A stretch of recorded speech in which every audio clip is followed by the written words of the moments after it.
Hey everybody, welcome back inside the stash. This is going to be mostly a sort of a quick what did we get recently kind of video. Had some decals come in from SK and had a very small shipment come in from Hobby Japan. I shipped pretty much intentionally to try to catch the end of their little summer sale where supposedly if you shipped it in time and the supplies were still there, you get like a fan or an eraser or some other HLJ swag. Guys, I have a bunch of those folders and fans and stuff like that, so now it's sort of become a collector's thing, and I did not get anything in my box. That was unfortunate. But anyway, got some things over to show you. First up, we want to thank everybody for being here. This past week was our 4th anniversary of the show. We started this back in 2014 in July. Been a long, strange ride in between. We've seen a lot of things happen, especially in the last 6 months within the hobby, but it's been a very interesting experience, at least from my end, of, just sort of being... The research I've done into everything that I present to you, of course, makes me more informed, and so it's been a very interesting thing. Made some new friends and new associates and things like that along the way, and we look forward to continuing.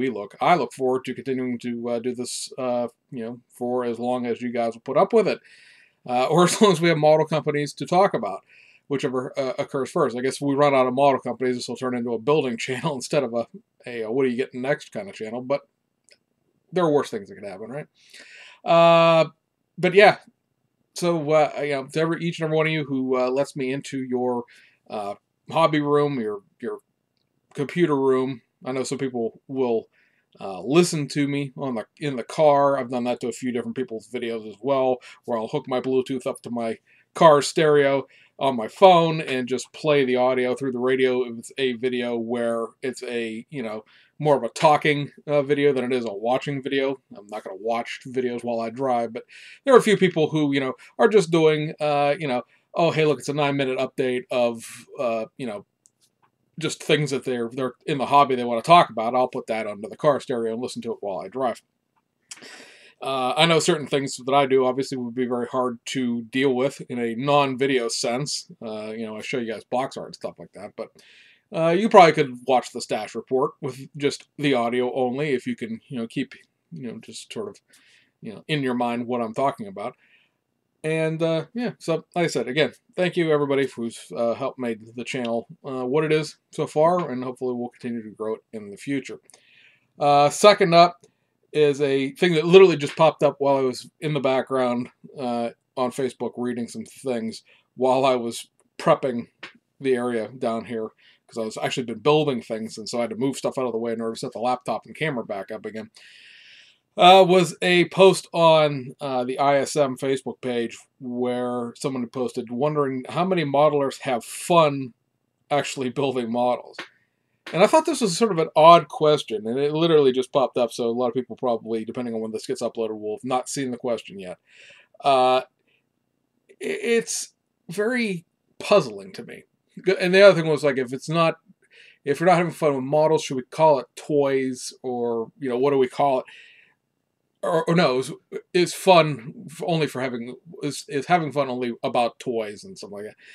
And my response back to that, what I posted back, was like, I hope that you're having fun with this, because unless professional model maker is your business title, like you build models for the movies or you're in special effects or whatever, I can't understand why in the world you'd be involved in a hobby that you would get no enjoyment out of. I mean, I know people will say like they hate golf or they hate tennis or, some sort of sport that they're in, but it's more like I had a bad game and I hate this.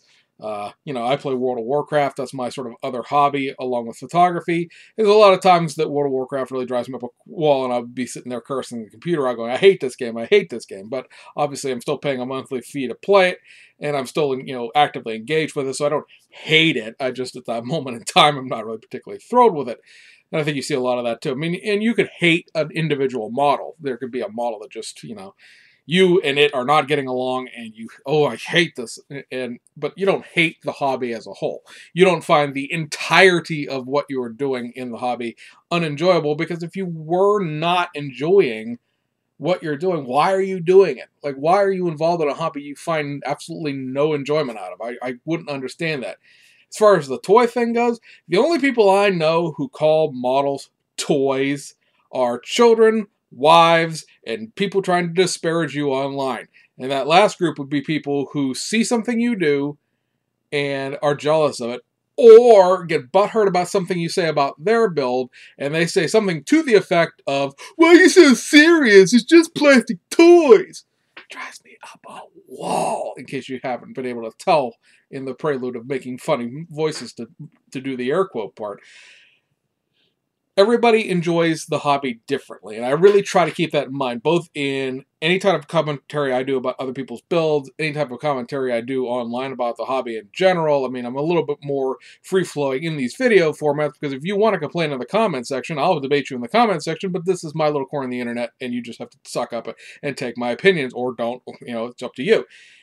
Online, things turn into flame wars, and it's just I ain't got time for that. I've got three kids, four animals, and a buttload of work and everything else. I don't have time to fight you because you feel like acting like a 13-year-old about something online. But that really does come down to it. They're not toys.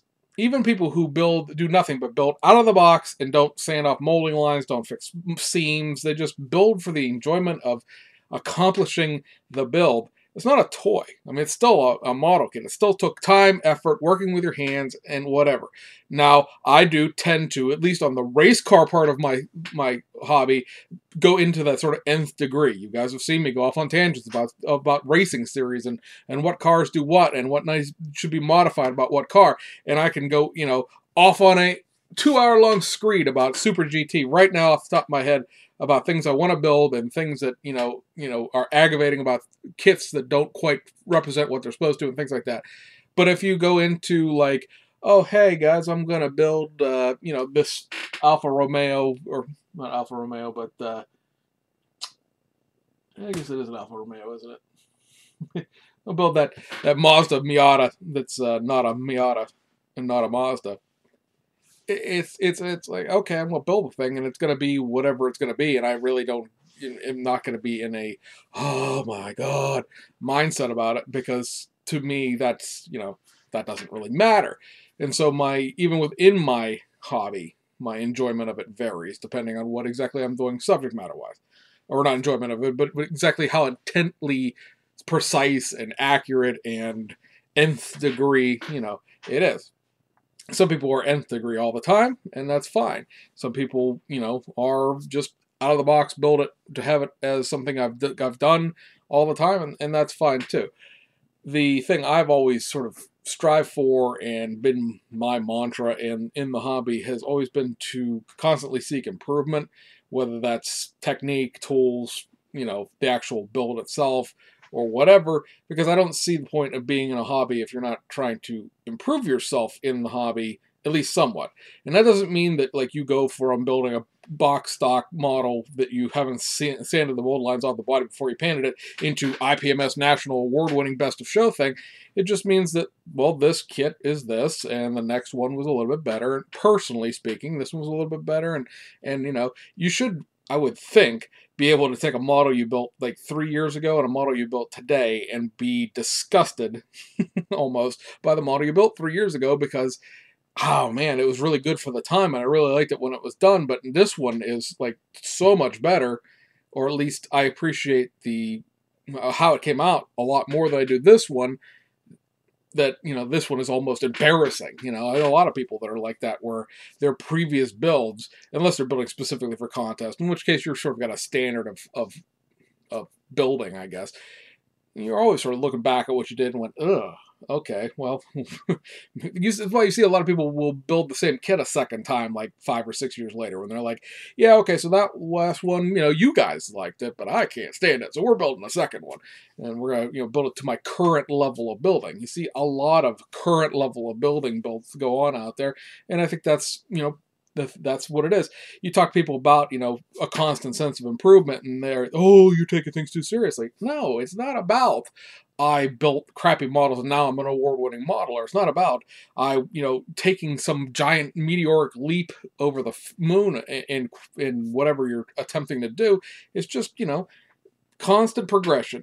I don't know anybody, and to go back to the sports metaphor, I don't know anybody who plays golf to play it bad. I don't know anybody who plays tennis to play it bad. I don't know anybody who bowling to intentionally throw gutter balls.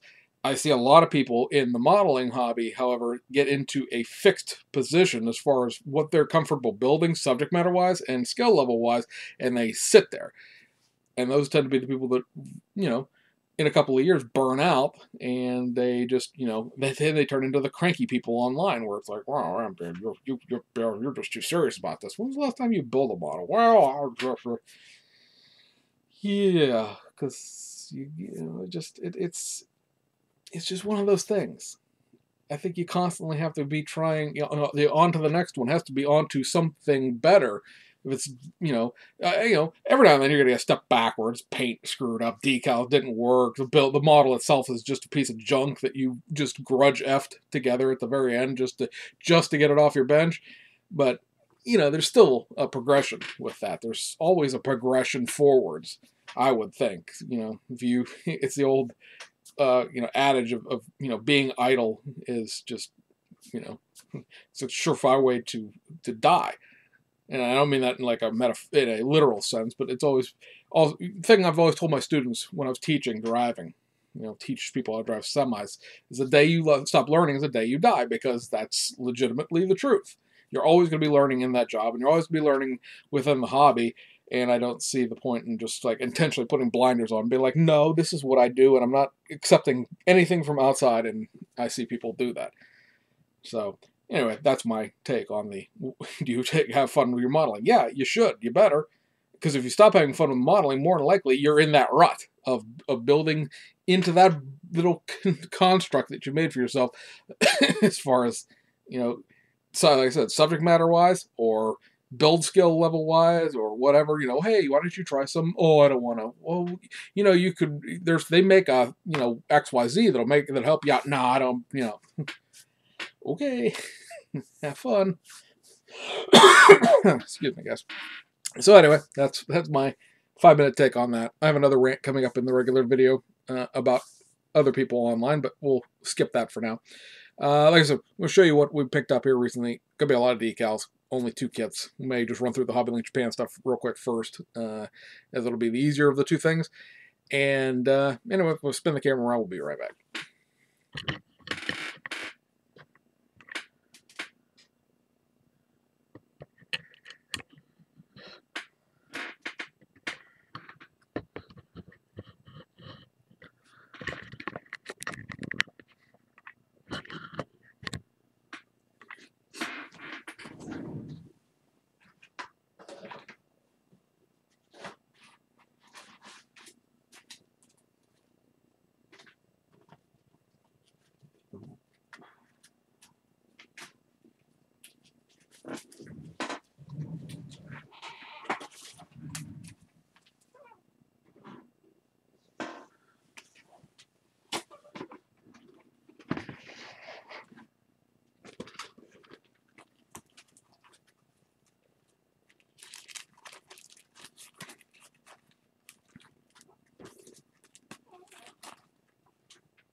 Jeez, what a mess back there. Yeah, a little bit. I'll put that. Alright. 5, 4, 3, 2, 1, and go. Alright, so like I said, kits first. Picked up a couple of things that were on sale the last time the Hobbylink Japan had a sale. And this would be the Tamiya Toyota BB. We would have it as the Scion here in the United States, but they did not do it as a Scion. It is a right-hand drive only vehicle. It's 2000 era, I believe, or somewhere in thereabouts in terms of what, you know, when it was from. So it does have metal axles front and back. Still a pretty decent curbside kit, very basic curbside kit, along the lines of like the Bug Eye WRX and things like that. Let's see, what are we looking at here? 2000, exactly 2000. So I give you, a couple different ideas of what colors you could paint it in. Need to turn this light off because it's making too much feedback there. There you go. So you can focus this much better. So, yeah, like I said, really basic curbside. It's one of those kits I've wanted for a while. It's like a $20 kit, and it was on sale for like $11, $12. So I picked this up just because it's always one of those things I'll throw in the cart and then I'll take it back out again because it's like, I don't really need this kit. But it finally got to a price where I was like, all right, I'll take it. This is a kit I've been looking for quite a while. This was produced in 2014. It is the late version of the Y31 Nissan-Sentra Gran Turismo Super Veloz. Basically, the new parts to this kit were this back end here. Basically, both these taillights and this license plate piece are new. Everything else about this kit is from like the late 1980s. They produced this kit in a very limited quantity when it was done. I was working in a job where, just financially speaking, it was like one of those, this is one thing I don't need kind of deals, and I didn't pick it up at the time. And then, things improved, and I went, oh yeah, I'd like to grab this kit, and it was sold out. And it was literally one of those things you could not find anyplace. You guys have heard me talk about before, the seeming reality that Japanese kits will disappear from the market for like 2 or 3 years. There'll be like, one of them that are floating around for $150, and then you don't see them again, and then all of a sudden there'll be a glut of them again. So I was going through this just sale process that they were having, and lo and behold, I see this listed as being in stock, and I'm like, you gotta be kidding me. That can't be in stock. The kit's 3 years old, and they never did a second run of it or anything. I don't know how they got a hold of it, and I'm not going to ask any questions, but at one point in time, they had one. Then it was shown as discontinued. Then it was shown as back in stock again. So I'm not exactly sure. Maybe they still have one, but, it's seriously just buying it for this back end piece. I mean, it's again, it's one of these $20 model kits that was like $15, less than that actually, and it goes with the other Cedrics and Glorias that I have of this body style. So I was extremely excited to pick that up, mainly because it is the only model kit. Now this is a old motorized kit, and it's not the most fantastic thing in the world in the first place, but it is the only one that represents the late body style before the model change over to the Y32. So there is that. And then everything else is accessories here, guys. So we'll try to plow through it as fast as we can. Picked this up, a couple of these for the CLKs that we've just got here recently. This, of course, is the photo etch to it. Try to play with the glare and everything else that's going on with the background here. Should get a piece of background that I can stick over here that keeps those model kits from being in focus. But anyway, there you go. General gist of it there. Mostly just some vents and some various things. You have a Warsteiner imprint that you can put on and paint the grill rather than put the decal on it. So I have 2 of those. Also picked up, and this is brand new, if I can find the right piece, because I just pulled the second one of those out. Here it is. This is just got released, and this is the upgrade parts to the brand new Hasegawa Nissan Skyline GTS-R Calisonic race car. Originally, they said these were going to be a generic coverall set that was going to be for every GTS-R. And I think what they mean by that is every racing GTS-R kit that's going to come out, because this is most definitely not having any parts that correspond to the street car kit that's coming out this month. So, again, mostly a bunch of things that probably, do you really need or not? I don't know, but it was worth grabbing for a couple, for what it was priced at. Some radiator mesh and some photo etch brakes and stuff like that. We'll use parts of this, but I don't know if we use all of it. It did include seat material in this, which is the first time that has happened in a really long time as far as their photo etch set. I mean, this stuff has the buckles too, but not any actual material for it. So, the last part of the Hobby Lane Japan crate that came in are the carbon fiber decals for the CLK. So this is, of course, for the Mercedes F1 or GT1 car. You see here parts for the interior and parts for the front intake and things like that. There's a whole second side of the instruction sheet for the engine and the bottom side of the transmission, because obviously There's the wing pieces up here and parts of the splitter decals that aren't shown.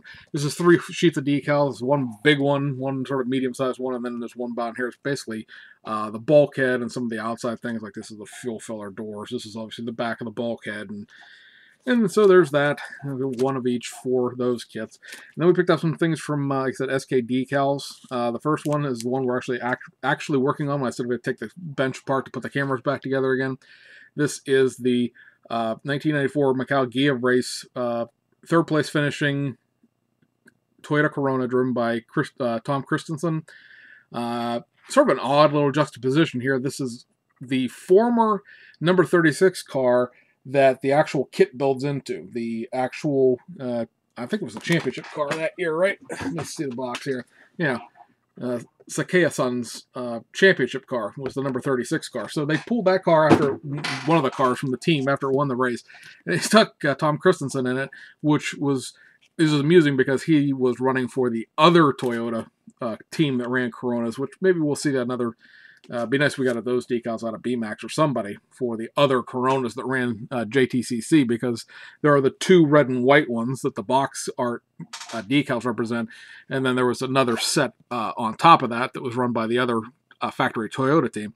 So this is the Energizer car for the Gia race in Macau, of course, a Macau race over there in China. You paint the car black, and there are decals for everything else. So all the silver, and it is silver, that you see here, this is all done in decals. You can sort of get the gist through the wax paper. I won't take it out, but like I said, we're working on this one right now, so it won't be too terribly long before you guys get to start seeing this out of the package anyway. So there's that one.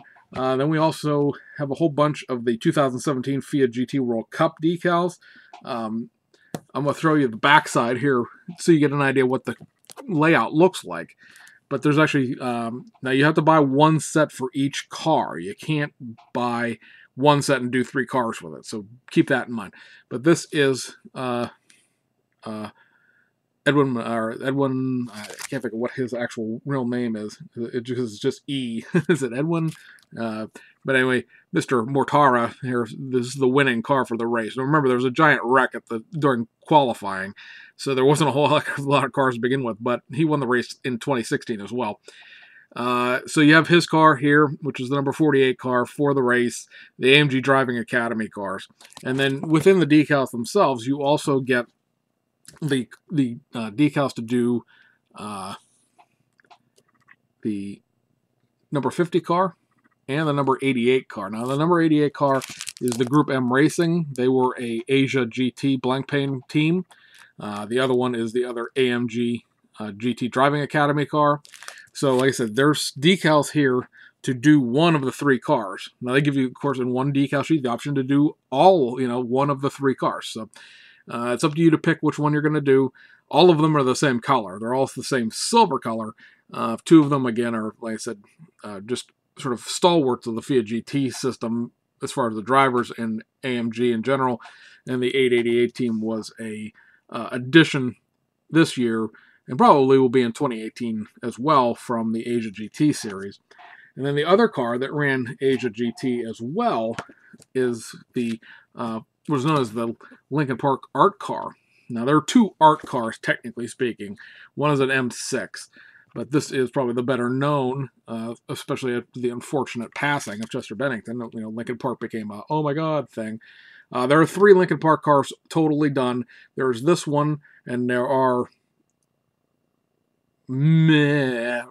options for the 2016 24 Hours of Spa car, which is the chrome one. And then there's also a car that ran in, I believe it was either Pirelli World Challenge or IMSA WeatherTech. Might have been Pirelli World Challenge. There was also another Lincoln Park art car. It's always Mario Engel as far as the driver goes. He was, very involved with the whole Lincoln Park thing, with them sponsoring the cars. This is a very, very cool set of decals just in general, because they are some little bit of new technology dabbling here as far as what the stripes are done with and made out of to make them really vibrant colors, really crisp as far as the edges go and things like that. This was another one of the FIA GT Asia teams with another one of the Group M Racing. And this one is the 999.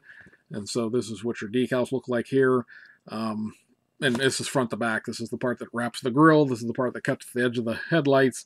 You see the cutouts here for the exhaust ports and everything like that. Very, very cool set of decals. A lot of work went into from Frankie into drawing these out and getting them printed up to fit and do everything else. It's a very cool set. One of the cars I really look forward to building as soon as we have a viable option as far as the correct headlights go for these cars. And then the last one is a set that he was working on, and I will take a secondary high five as far as coming up with a second set for this. And that is the Schnitzer, Team Schnitzer 2018 Bathurst 24 Hours car. Now, this car was on the pole position. I also believe it won the race. Might have to go back and look, but it is the classic Team Schnitzer paint scheme with the BMW tri-stripes going across the car diagonally like this. It very much mimics the E30 BMW Schnitzer cars from the Group A DTM and Group A Racing. This was the first time the Team Schnitzer really came back into touring car. They haven't had a team for a couple of years. This again, Bathurst is an Australian touring car championship. It's part of the I believe the World GT Challenge or whatever they're calling that series now. And so this, you get this whole one set of decals, and it's cool. And he was showing it to me, and I was like, I think they've done more than one series with this car, and I'm pretty sure that they've done more than one series with this exact same paint scheme and exact same basic sponsorship decals with just a few variations. And what we came up with was this up here, which is the ADAC Masters GT series. This specifically was run at Hockenheim in 2017, but it is the exact same decals, the exact same scheme with the little M's and everything else like that. The only thing that's different is the windshield header logos and like the winglets.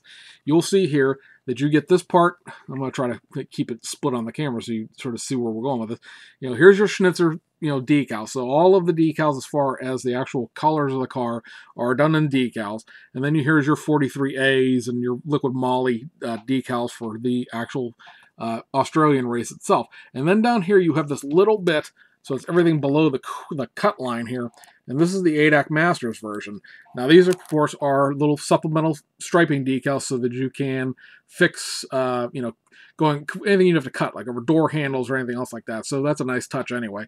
But look, other than the end wind caps itself for the Certina window thing and the, the twin bush winglet logos, pretty much everything else on these cars are identical. You have a couple of little associate sponsorships, a couple of things that are different, and within a half an hour or a couple hour or so of research, we managed to pull out a second version of this decal sheet to again build a second car. And you do have to, of course, buy two of these. You can't build one car out of both, or two cars out of one sheet, obviously. But it gives you guys, especially who are into German racing or European touring racing and not so much into everything being Macau, a couple of different options. We've never really done Bathurst cars before. We've never really done Australian touring stuff. Certainly I've never done ADAC GT stuff, so we're interested to see how this is going to sell anyway, just because trying to expand out a little bit more from just being the Macau decal guys. And it's cool because at least with the ADAC car, this ADAC car will accept the BMW M6 kit as it stands right now, because the ADAC cars ran that stupid integrated digital timing thing that's built into the windshield of the current M6 kit. This one, for the actual Bathurst car, you need a clean windshield. Hopefully we're going to get that out of the Nuremberg car or out of the Sprint car, but you can build the ADAC car out of the kit as it stands right now without having to change anything. So that wraps it up for this video, guys. Hope you enjoyed it, and we'll see you guys on the other side.